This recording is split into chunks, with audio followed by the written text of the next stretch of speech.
How to put TikTok in dark mode. Hi everyone, welcome back to the channel. In today's video I'll guide you on how you can put TikTok in dark mode, so make sure to watch the video till the end.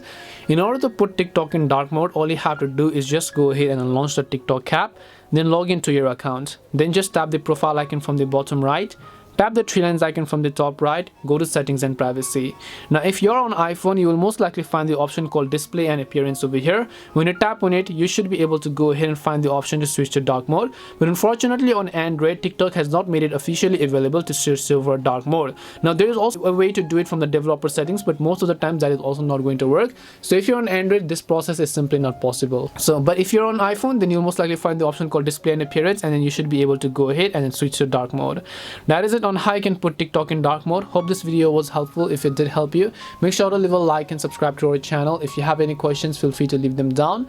Thank you very much for watching till the end of this tutorial, and see you soon in the next video.